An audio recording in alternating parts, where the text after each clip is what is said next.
The president visited both El Paso and Dayton, Ohio today, two cities, of course, that were the sites of this weekend's back-to-back mass shootings.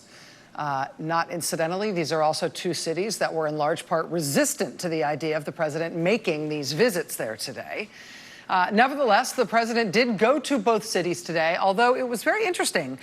While he made these visits, he kept a very low profile in both of these cities, and particularly, he stayed away from the public. In El Paso, the president went directly from the airport to El Paso's University Medical Center, where survivors of the shooting are being treated and where at least 5 of the shooting's victims remain in critical condition in the ICU. Oddly, the president and the White House communication team tried to hype this hospital visit in El Paso today as if it was like a poll or a rally or something. The White House communications team today tweeting about how they thought everybody they saw at the hospital was very pro-Trump. And very happy to see President Trump there. The president literally came out to talk to reporters in El Paso about how wonderful he thought it was that everybody in the hospital loved him so much and had so much respect for him as president. That was his remarks. Those were his remarks to the assembled press about what was important about that hospital visit. The president talking about how much people there liked him. It was just truly a very strange display from the president after this hospital visit in El Paso today. Just down the street from that hospital in El Paso's Washington Park, this was the scene today. Trump is responsible, and he is part of the problem. He is not welcome. We live in a country where we have a president who demonizes communities like this one, who vilifies immigrants. There have been words that have been powerful and painful and full of hate and full of bigotry and full of racism. El Paso, I am proud of you. El Paso, I love you. El Paso, we are bigger and better and greater than this. El Paso is trying to come to grips not only with the fact that 22 people were killed last weekend in the deadliest attack on the Latino community in modern American history, but also with the fact that the shooter, now in custody, apparently uploaded a diatribe online echoing some of the president's own rhetoric about a Hispanic invasion at the southern border and describing that invasion as the motive for these El Paso murders. Well, in the wake of the murders and the diatribe from the killer about why he did it, the president's campaign now says that it will continue to use the theme of a Hispanic invasion, specifically to use the word invasion in the president's re-election campaign ads. Quote, the Trump campaign was unapologetic about a New York Times report Monday night on its Facebook advertisements. Its Facebook advertisements which use the word invasion. The word invasion also featured prominently in the El Paso suspect's manifesto. When asked in the wake of the El Paso massacre if the president's campaign would change the tenor of its ads, a senior Trump political advisor had a single-word answer: no. And so the president was in El Paso today, largely against the wishes of the people of El Paso and their elected representatives. The most high profile of El Paso's representatives is Beto O'Rourke, who represented the city in Congress until last year and who is now running for the Democratic presidential nomination. Since the immediate wake of the El Paso shooting, Mr. O'Rourke has left the presidential campaign trail to instead be in his home city of El Paso. Congressman O'Rourke joining us now live from El Paso. Sir, thank you very much for your time this evening. I know it's a busy and difficult time.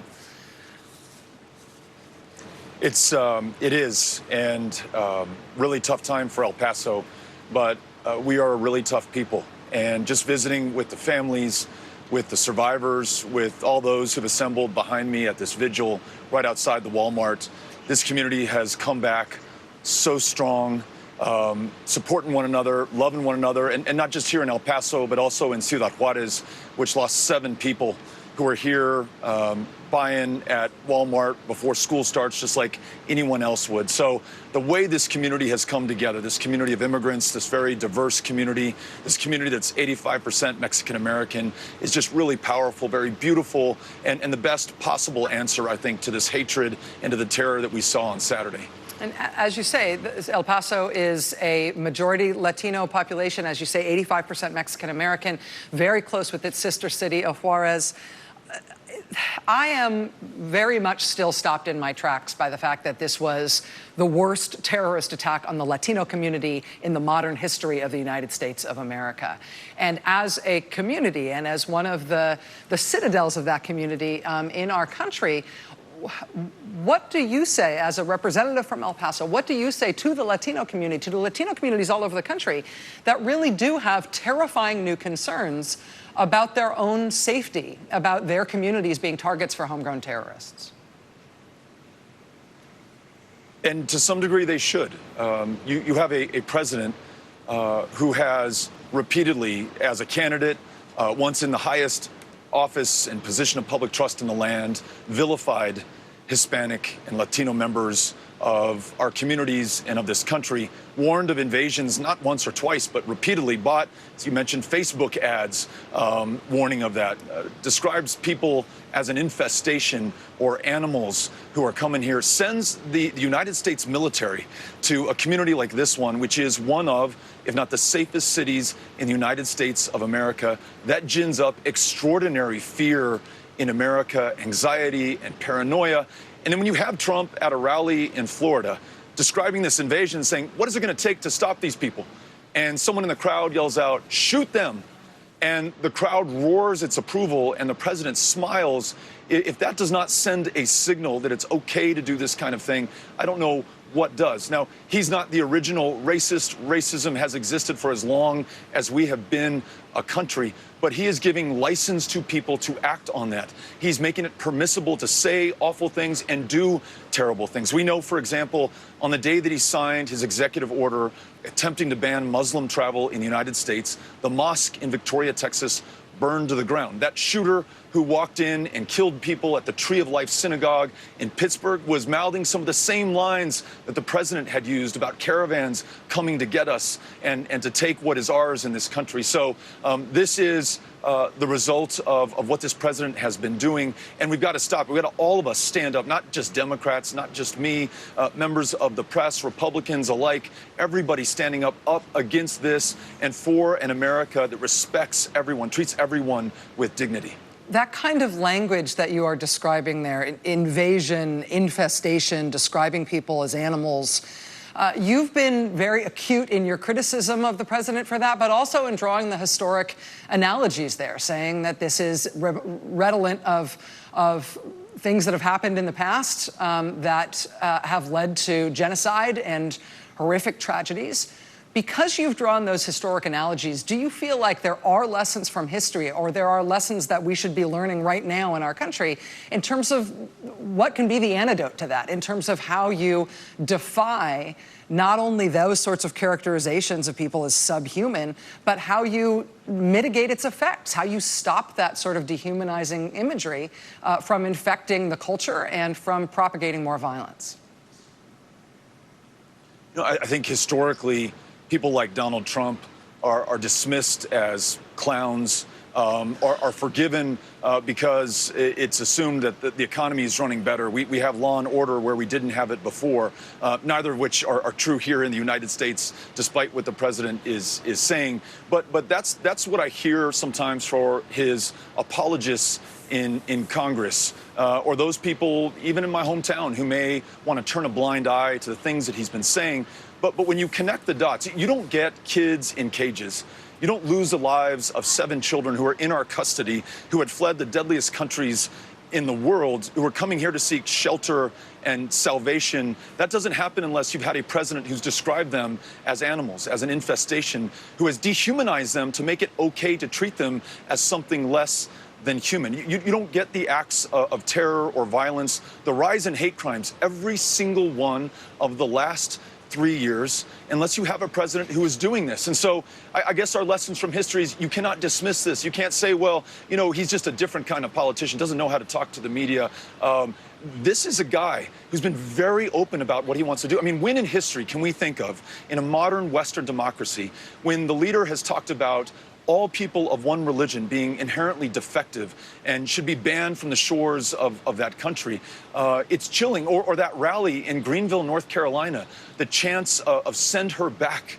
To me, that is reminiscent of Nuremberg, something you would see in Germany, not something you'd see in the United States of America in 2019. And we can no longer accept it, no longer say that this is an isolated problem. This is on all of us. And, you know, in El Paso, one of, if not the safest cities in America, you know, we used to pride ourselves on that. But no matter our geographic distance from the other centers of power and population, this problem will find you. This problem of gun violence, this problem of hatred, this problem of white nationalist terrorism, it'll come find you. So it's on all of us. I don't care how safe you are in your home right now. Unless you stand up and act on it, it will come to you as well. So I hope that this is what it takes to galvanize us to act on sensible gun policy, on stamping out this kind of hate speech and open racism, on ensuring that our social media platforms are regulated so that when someone is trying to incentivize this kind of behavior, they are stopped before it is too late. We have our work cut out for us, but I know as a country we're up to it. I want to ask you about something that Congresswoman Veronica Escobar said before the president's visit. She, of course, holds the seat that you used to hold now in El Paso. And she said in the wake of the shooting, of course, that she didn't think the president should come to El Paso. And in fact, she didn't meet with the president on his visit today. But it was interesting. I interviewed her on Monday night, and she surprised me when she said, with clear eyes and a clear heart, she said, for all of her criticism of the president and for all of her belief that he should not travel to El Paso and that he would not be welcome there now, she did say it would matter, and it would matter to El Paso if the president apologized for what he has said in the past about immigrants and about the border and about El Paso specifically, the kind of language that you're just decrying right now in such strong terms. She made the case that while the president has caused a lot of harm, it would materially help if he took back what he'd said, if he acknowledged it was wrong and then it was hurtful and he said he wouldn't do it again. I wonder, given the sharpness of your criticism of the president on this, if you agree with her, if you think that something like that might help from the president, or do you think it's just too late for that? No, I think Congresswoman Escobar is exactly right on this point.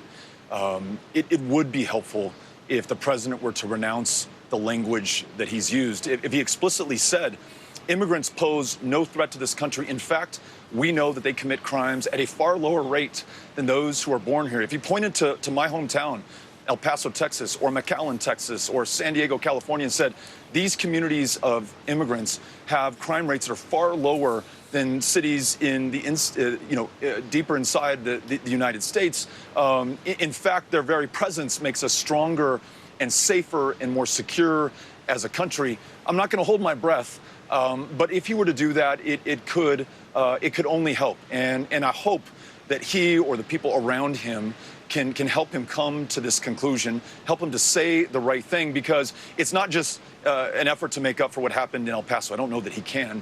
It's an effort to stop this from continuing to happen in this country. And his language right now, so provocative, has found a home with someone like this killer, this terrorist, who literally drove more than 600 miles to bring this hatred and terror to our community. So it's really important that the president act while he still has time to. In the absence of that, upon all of us, regardless of the differences, including party, to stand up right now and be counted on this important issue. So I know that you have canceled your campaign's upcoming events in Iowa this weekend. You essentially have left the presidential campaign trail to be at home in the wake of this tragedy. I just want to ask if you know at this point what your plans are, if you have any sense of when you plan to return to the campaign trail, if this is going to change things for you fundamentally. Are you waiting to see how things evolve, or do you have a plan at this point? I will return to the campaign trail. I will pursue the nomination of our party to serve this country as President of the United States. But right now, I'm going to focus on my community, on our family, on those families who are grieving right now, and on those families who have somebody who's not yet out of the woods. We are daily visiting Del Sol and University Medical Center to be with our fellow El Pasoans. Tomorrow, I'm going to Ciudad Juarez to visit with families who lost somebody from that side of the border. But this is the right place for me to be right now. Beto ORourke, Democratic presidential contender, former member of Congress from El Paso, Texas. Sir, thanks for taking the time to be with us tonight. I really appreciate you being here. Thank you. All right. Again, Congressman O'Rourke, as he mentioned there, is off the presidential campaign trail right now, although he said emphatically there he will be rejoining the campaign trail. He is in contention for the Democratic nomination for president. He's in his hometown, grieving El Paso right now, and will be there, it sounds, for the foreseeable future. This was the scene in El Paso as the president arrived there today. It was 100 degrees or more in El Paso today. But Congressman O'Rourke was out there along with all these El Paso residents and community leaders and elected officials. Veronica Escobar, who I just mentioned, who succeeded Beto O'Rourke and is now El Paso's representative in Congress, an exceedingly eloquent and intelligent member of Congress. They are lucky to have her. She was there today as well. She declined an invitation to accompany the president on his visit today, but she was out there in the community. And there did seem to be this feeling in El Paso today that the president's visit wasn't helpful, that in many quarters it was not welcome.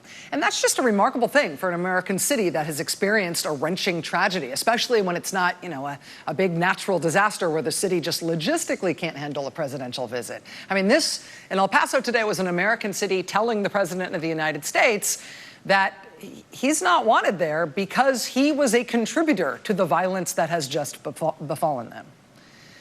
Here was another thing that greeted the president today in El Paso, a giant letter to the president on the front of the El Paso Times. Dear Mr. President, quote, "For many of us, our parents were born in Mexico. We're proud of that, and we are also proud Americans. America is our country. We are home. Not everyone who visits El Paso has understood this. Mr. President, in your February State of the Union address, you claimed that El Paso was one of our nation's most dangerous cities before a border wall was built. Mr. President, that is not El Paso. Some in our community doubt we will be able to change your view of our border community, but it's important to us that we explain all that is good about El Paso. Our people are scared. Many of us feel our city is still viewed as a target. The hatred that came to us came from an outsider. It did not come from El Paso." Mourners who gathered at a makeshift memorial behind the Walmart where the shooting occurred in El Paso told the Washington Post today that the president's visit would make them feel worse about what has already just happened. Quote, "Now's not the time," said one man, a veterans advocate. Quote, "We do not need anybody fanning the flames of hate, anger, and racism. There's enough in this world already." Quote, Maxine Morales, who was born and raised in El Paso, brought her 2 children to the memorial. She said the president's rhetoric about immigration and the border have caused deep wounds in the city. At this moment, she says, "I am just filled with anger and frustration and sadness," her voice breaking. "My parents were immigrants, and they came here to better their lives and to make sure that we all had better lives." So that really hits home. It really hurts.